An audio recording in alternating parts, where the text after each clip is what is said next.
Eh bien bonjour tout le monde, aujourd'hui on se retrouve pour une nouvelle vidéo, ou plutôt un nouveau trip report à la maison cette fois-ci. Et oui, ça faisait longtemps que j'avais plus fait ce format, depuis la vidéo à Nugloland en fait. Donc aujourd'hui ce trip report sera consacré à ma visite au Horror Night Traumatica 2P, parce que oui, j'ai enfin pu m'y rendre, parce que j'avais déjà l'âge depuis 2 ans. Mais l'année dernière, comme vous savez tous, il y a eu le Covid, du coup j'ai pas pu m'y rendre. Et puis j'avais vraiment pas envie d'aller à leur expérience Yulby, c'est surtout que j'en ai pas eu l'occasion de toute façon. Même si quoi que j'aurais quand même peut-être voulu essayer pour voir ce que ça donne. Enfin bref, de toute façon aujourd'hui je suis allé au vrai Horror Night Traumatica. Et c'est ce que je vais vous raconter dans ce trip report. Donc comme vous l'avez compris, c'était ma première fois au Horror Night Traumatica. C'était pas mes premières mazes je les avais fait à Holiday Park une semaine avant. Comme vous pouvez le voir dans le trip report à Holiday Park pour les Halloween Friday Nights. C'était elles, mes premières mazes, et j'avais franchement pas été déçu. Et là, c'est vrai que je pense franchement qu'on est monté d'un bon cran au Horror Night Traumatica. Donc déjà, première impression sur l'événement, dès qu'on arrive, on est pris par l'atmosphère musicale qui est franchement excellente. J'adore totalement. De base, je suis pas du tout dans ce style de musique, mais là, quand c'est dans une ambiance style horrifique, horreur, comme les Traumatica, c'est excellent. Franchement, j'adore totalement. Et ce que j'ai été content de la part d'EP, c'est qu'il y avait énormément de fumée. Parce qu'il faut savoir que moi j'adore quand il y a beaucoup de fumée, et surtout encore plus quand il y a un événement horrifique comme celui-ci, ça rajoute vraiment un truc, je trouve. Et j'étais vraiment pas déçu de ce côté-là, surtout du côté de la maison de The Pack où ils en envoient un max, mais on y reviendra juste après. Déjà, première impression du coup en arrivant sur l'événement, c'est excellent. Il y a des acteurs un peu partout, même si honnêtement je pensais qu'ils allaient être entre guillemets plus agressifs. Moi, honnêtement, dans les allées, ils m'ont pas du tout fait chier, entre guillemets. Et on se dirige vers la première maze qui n'est autre que The Fallen, parce que celle-là, on me l'a vraiment bien vendue à la base. Et honnêtement, franchement, déjà, la file d'attente, elle est plutôt correcte, parce que c'est la seule file d'attente des Traumatica, moi j'ai remarqué, où il y avait des acteurs qui se baladaient. Dans les autres, il n'y avait absolument personne. Je trouve ça très fun, en fait, ça permettait d'attendre dans de bonnes conditions. Donc vu que c'est la première maze qu'on a fait, j'ai pas vu le temps d'attente annoncé, mais on a attendu un petit quart d'heure.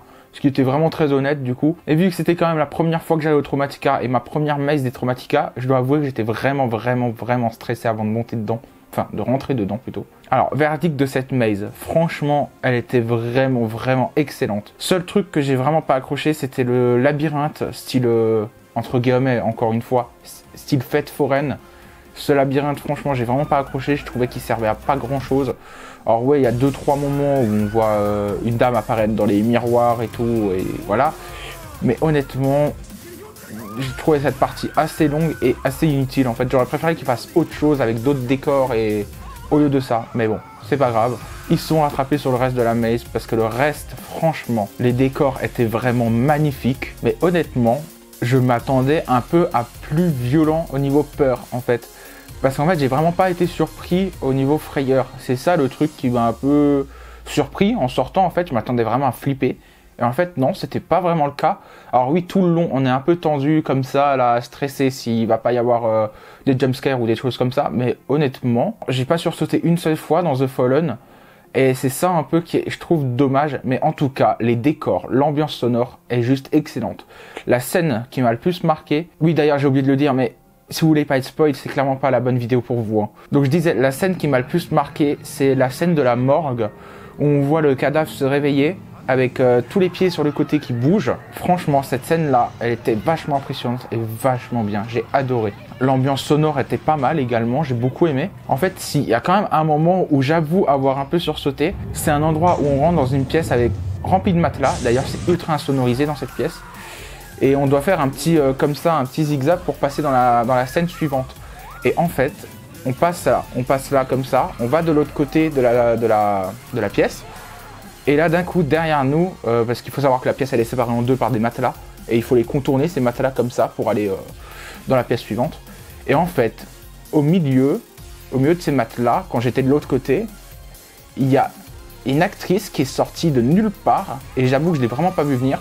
Mais je sais même pas d'où elle est sortie, elle doit être planquée entre deux matelas et j'avoue que ça, franchement, c'était vraiment pas mal. Et petit point aussi, et je pense que ça va être valable pour quasiment toutes les mazes de Traumatica, c'est que franchement, les stroboscopes, c'est bien 2 minutes, mais à force, ça devient vachement chiant parce que ça fait grave mal aux yeux et c'est vraiment pas agréable en fait, on voit vraiment pas où on avance et moi je trouve même pas que ça rajoute un truc de frayeur, c'est juste que c'est désagréable. Je préfère amplement qu'il remplace ça par de la fumée, vraiment. Ça, c'est beaucoup mieux je trouve. Là au moins on sait pas où on avance, mais on y comprend au moins quelque chose. Avec les stroboscopes, on comprend vraiment rien et c'est un peu dommage. Je dis pas en mettre un petit peu de temps en temps, c'est bien, mais là, c'était beaucoup trop. Et alors, il y en a une maze qui fait fort dans les stroboscopes. Vous allez voir plus tard. Enfin, pas le voir, parce qu'on n'avait pas le droit de filmer dans les mazes. Enfin, en gros, The Fallen, franchement, c'était excellent. Les décors, ils étaient superbes.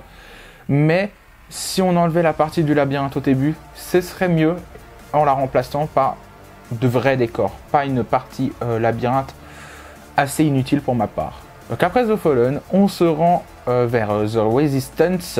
Et alors là, franchement, impression, on rentre dans la file d'attente qui commence par un sort de conteneur. Un acteur frappe dans le conteneur. J'ai fait un bond, c'était juste pas possible. Mais enfin bon, on n'était même pas encore dans la maze. La file d'attente, il se passe rien, c'est dommage. En plus, ce que j'ai trouvé dommage, c'est qu'il y a des haut-parleurs. Il y a des soundtracks de l'album qui sont diffusés. Mais ils sont diffusés une fois tous les 5 minutes. Je comprends pas pourquoi ils les mettent pas en continu. Enfin, moi, pendant ma visite, en tout cas, c'était comme ça. Ils n'étaient pas tout le temps en route, les soundtracks, dans cette file d'attente de The Resistance. Et je trouve ça un peu dommage. Alors, un truc assez fun, c'est qu'à un moment, il y a l'actrice qui fait rentrer les gens dans la maze, qui dit d'un coup de « Ouais, baissez-vous, baissez-vous ». Et en fait, personne n'avait compris au début. Et elle hurle, et bah du coup, tout le monde s'est baissé. Et j'ai vraiment pas compris, mais elle a quand même réussi à faire se baisser toute une file d'attente. C'est assez dingue. Du coup, on était tous accroupis dans la file d'attente à attendre quelque chose, que je ne sais pas quoi. D'ailleurs, pour Resistance, il y avait 45 minutes annoncées et au final, on aura attendu une trentaine de minutes. Donc, c'est en dessous de ce qui avait été annoncé et bah, du coup, c'est cool. C'est mieux ça que de l'inverse. Et honnêtement, Resistance, c'est celle que j'ai le moins aimée personnellement. Alors, il y a quand même une scène vachement marquante dans celle-là. C'est la scène à la fin quand on appuie sur le bouton. Ah oui, parce que je vous ai pas dit, en fait, avant de rentrer dans la maison, on nous dit qu'il faut chercher un bouton pour appuyer dessus. D'ailleurs, désolé, je suis vraiment pas calé sur la storyline des Traumatica en vrai. Faudrait une fois que je me renseigne, mais honnêtement, j'ai commencé un petit peu à lire quelques trucs, mais j'ai pas approfondi le sujet. Mais enfin bref, dans Resistance, du coup, il fallait chercher un bouton dans la maze pour l'activer. Et à un moment, on a trouvé ce bouton, on l'a activé, et en fait, on a un passage avec plein de zombies sur le côté. Et quand on passe, les zombies, ils s'activent avec plein de stroboscopes. Et franchement, ce moment-là, il est super marquant et c'est le moment fort, on va dire, de la maze. Mais autrement, la maze, ouais, c'est celle que j'ai le moins aimée parce qu'en fait, il se passe pas grand-chose. Les jumpscares sont pas très présents. Et les seuls trucs que les acteurs font là-dedans, c'est genre taper dans des gros tonneaux avec une batte ou des trucs comme ça. Mais en fait, moi, je trouve que ça m'a même pas surpris. Ça m'a juste défoncé le tympan. Après, comme d'habitude, les décors sont quand même sympas. Mais franchement, moi, c'est celle à laquelle j'ai le moins accroché. Et dans celle-là, il joue beaucoup plus sur les stroboscopes que dans The Fallen. Franchement, c'était vachement désagréable. Enfin bon, verdict, Resistance, c'était pas trop pour moi, je pense. Et bon, l'année prochaine, quand je retournerai au Traumatica, je la ferai quand même. Mais ouais, c'est pas celle à laquelle j'accroche vraiment. En bref, en résumé, Resistance pour ma part, c'était pas très validé, même si les décors sont sympas. Alors je voulais faire un petit arrêt avant de passer à la prochaine maze sur les toilettes. Oui, sur les toilettes, vous avez bien entendu. Le problème avec ces toilettes, c'est qu'il y a énormément de monde. Et du coup, on a bien perdu un quart d'heure, rien que pour aller aux toilettes. Et encore un quart d'heure, je suis gentil, un bon gros quart d'heure. Parce qu'il y a beaucoup trop de monde. Franchement, c'est vachement dommage. Après, je sais, ils peuvent pas faire grand chose à part installer deuxième toilette. Mais à part ça, on voit pas ce qu'ils veulent faire de plus. Après, il y en a dans la zone des Traumatica avec les mazes. Et il y en a du côté du quartier grec. Et c'est vrai que du côté de quartier grec, c'est vachement vide, Traumatica de ce côté-là. Et du coup, personne ne s'y rend à ces toilettes. Donc voilà, donc si vous voulez aller aux toilettes pendant les Traumatica, allez au quartier grec, ce sera plus simple. Oui, j'ai vraiment donné des conseils sur des toilettes. Du coup, après ça, on s'est rendu vers la maze The Pack. Et celle-là, franchement, moi personnellement, j'ai grave accroché. L'extérieur de la maze est magnifique et justement c'est celle-là où il bombarde niveau fumée à l'extérieur. Je crois que le truc de fumée avec les éclairages rouges il s'active toutes les, je dirais, une minute environ. Et ouais, franchement, l'extérieur il est juste magnifique. Moi ce que j'ai surtout retenu de cette maze, je sais pas pourquoi, franchement c'est son ambiance sonore. Je l'ai trouvé vachement marquante dans celle-là, genre il y a beaucoup d'effets sonores, de bruitage. Je sais pas comment vous l'expliquer, en fait j'ai le souvenir de ça. Clairement les effets sonores c'est ce qui m'a le plus marqué dans cette maze. Avec bien évidemment, les magnifiques décors qu'elle dispose. Franchement, elle est très bien réussie celle-là. C'est une de mes préférées, bizarrement. Je sais que dans le groupe avec qui j'y suis allé, beaucoup n'ont pas trop accroché. Moi, personnellement, j'ai adoré. Même si on se rejoint tous sur un point, c'est que ça manquait d'acteurs à l'intérieur et ça manquait de surprise.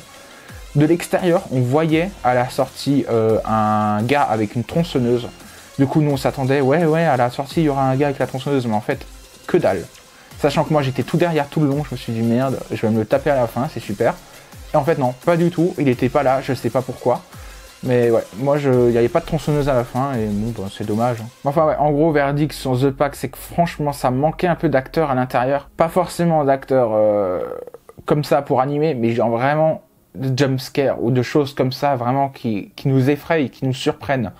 Ça manquait vraiment de ça, et c'est vraiment dommage. Donc pour The Pack, il y avait 55 minutes annoncées, mais on en a attendu que 45. Donc encore une fois, c'était en dessous des temps d'attente annoncés, c'est plutôt cool. Mais franchement, l'ambiance sonore et l'ambiance tout court de cette maze, j'ai surkiffé. Donc après The Pack, on s'est rendu vers une maze que je sais pas pourquoi, je l'attendais déjà même avant de rentrer. C'est Shadows. Déjà, que je vous le dise tout de suite, cette maze a la meilleure file d'attente. Franchement, la file d'attente elle est sympa, elle passe à côté de Poséidon et tout. À un moment on monte en hauteur et tout pour accéder à la maze. Franchement, elle est... Bon après c'est loin d'être incroyable hein, pour une file d'attente, genre il n'y a pas de thématisation ou de trucs comme ça. Mais c'est la plus agréable à faire, parce qu'en fait, on voit pas le temps passer. Pour Shadows, il y avait 60 minutes annoncées, on a attendu 3 quarts d'heure.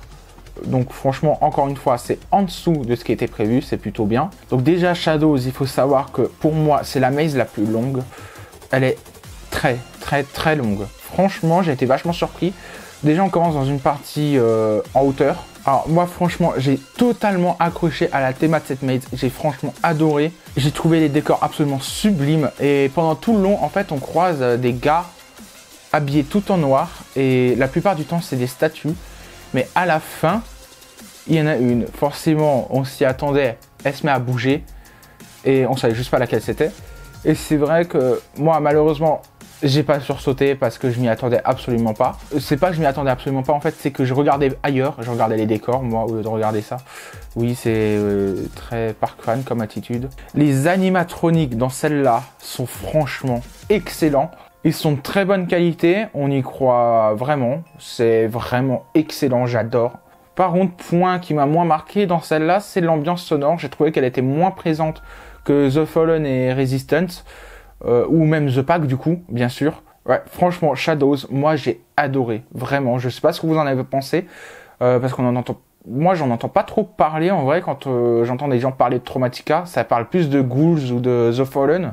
Mais c'est vrai que Shadows, pas grand monde en parle, mais moi j'ai vraiment adoré Shadows. Et donc après Shadows, on s'est rendu vers la dernière maze, qui n'est autre que Ghouls, et c'est celle que j'attendais le plus parce que d'après beaucoup c'est la meilleure maze des Traumatica. Et alors déjà la file d'attente, bon, on passe à côté de Pegasus, on a un bon point de vue sur Pegasus, on voit Silver Star au loin, et ouais, franchement c'est vraiment pas mal, et on voit aussi Poséidon.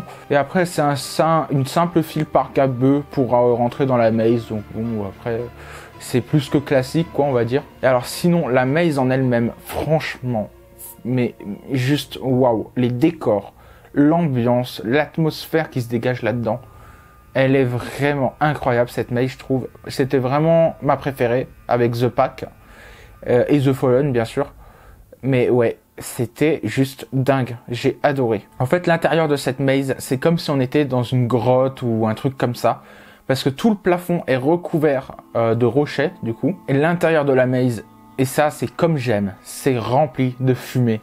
Et ça, mon Dieu, mais qu'est-ce que c'est cool. Parce que du coup, ça m'a permis de sursauter à un endroit.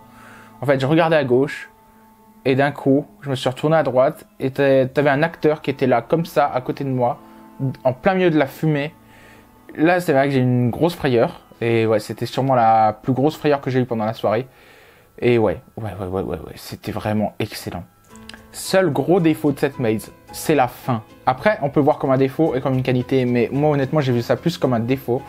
Vers la fin, en fait, vous avez le mélange qui tue de stroboscope plus fumée. Et le stroboscope, il n'était pas genre derrière vous, il était vraiment devant. Et en fait, vous avez un long couloir comme ça, et il faut traverser.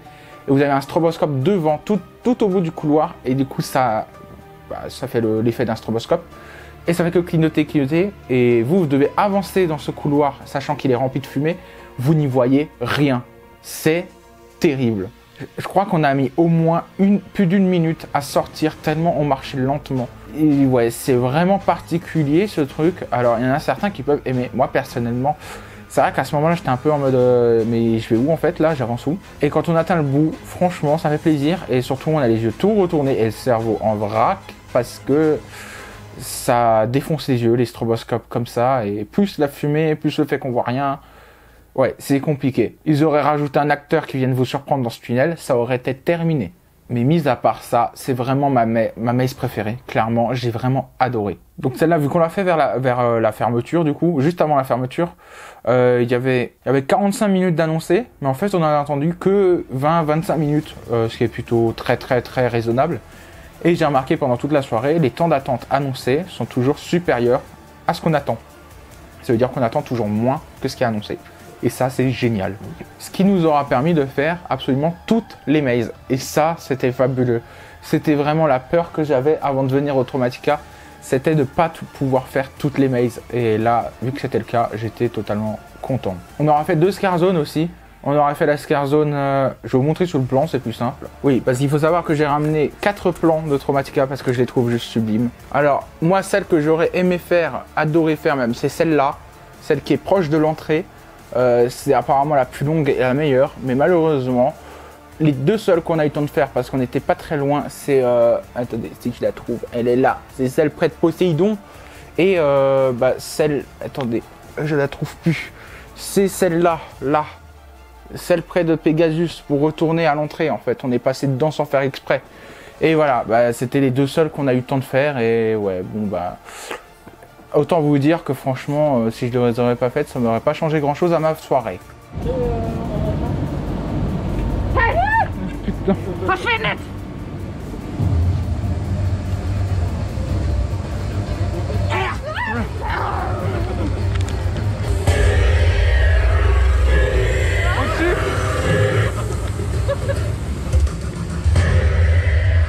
Ah, c'est horrible.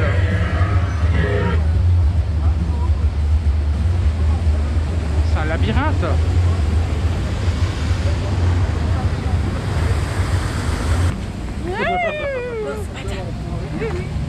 Ouais. D'accord.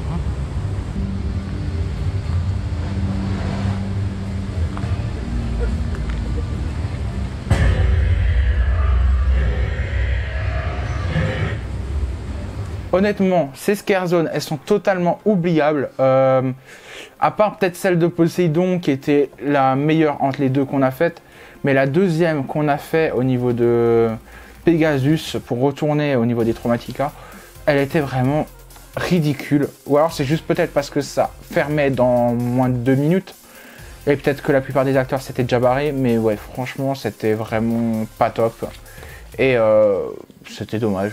Enfin bref, franchement, mon bilan sur cette première soirée que j'ai fait au Traumatica, c'était une excellente soirée. Et j'en ai pas assez parlé, mais l'ambiance dans les allées avec les musiques de l'album Traumatica, musiques qui passeront d'ailleurs en fond de cette vidéo, franchement, ça pète. La sono, franchement, mais elle est incroyable. Je veux dire, d'habitude, comme je l'ai dit en début de vidéo, je suis pas du tout adepte de ces musiques style rock, ce style-là, quoi. J'aime pas du tout à la base. Mais alors là, waouh, mais vraiment, c'est incroyable, je trouve. Et c'est pour ça aussi que j'ai franchement adoré cet événement. Après, point négatif, c'est que j'aurais aimé plus d'acteurs dans les allées qui viennent nous surprendre comme ça. Mais moi, pour ma part, j'ai rien pris dans les allées. Pourtant, j'y suis resté un bon petit moment. Mais non, ils n'ont pas décidé de venir... entre guillemets m'emmerder. Et pour avoir mon avis sur la globalité des mazes, moi j'ai trouvé ça trop léger. Niveau frayeur, parce que niveau décor, franchement moi j'ai trouvé ça parfait. C'était juste magnifique. Et celle que j'ai vraiment retenue niveau décor, c'est quand même The Fallen. Et celle que j'ai retenue niveau ambiance sonore, c'est The Pack et Ghouls. Sachant que Ghouls regroupe vraiment tout ce que j'ai bien aimé. Celle que j'ai le moins bien aimé, comme je vous l'avais déjà dit, c'est The Resistance, parce que j'ai pas accroché au thème. Et non, honnêtement, c'est vraiment celle que j'ai le moins aimée, même si elle est loin d'être mauvaise, bien sûr. C'est juste que vraiment, c'est celle que j'ai le moins aimée quand on voit celle qu'il y a aux alentours. Forcément, quand on compare, eh ben, on voit laquelle est la meilleure. Et c'est aussi pour ça que j'ai pas fait un trip report dans les Traumatica, parce que je me suis dit, c'est quand même dans mes premières mazes, même si c'est pas mes premières, mais elles sont quand même au-dessus de celles d'Holiday Park. Donc c'est quand même mes premières mazes, vraies grosses mazes. Si je fais un trip report, je vais dire à chaque fois en sortant, oh c'était trop bien, et ça aurait pas du tout été objectif, genre. Pas du tout. C'est pour ça que j'ai préféré faire un trip report à la maison, posé, tranquillement, la tête reposée. C'est beaucoup mieux. En bref, j'ai quand même adoré les Traumatica, même si je pensais être effrayé un petit peu plus. N'empêche que j'ai hâte de voir ce que les mazes de Walibi Belgium donnent niveau frayeur. Parce que oui, si vous ne savez pas, je me rends à Walibi Belgium début novembre pour l'événement d'Halloween. Et franchement, j'ai vraiment hâte de voir ce que donne leur événement d'Halloween. J'ai trop hâte. Et surtout, j'espère avoir plus peur dans leur maze que dans celle de P. Sur ce, j'espère que la vidéo vous aura plu. N'hésitez pas à liker, commenter, partager la vidéo si elle vous a plu. Et moi, je vous dis à la prochaine pour une nouvelle vidéo. Allez, ciao!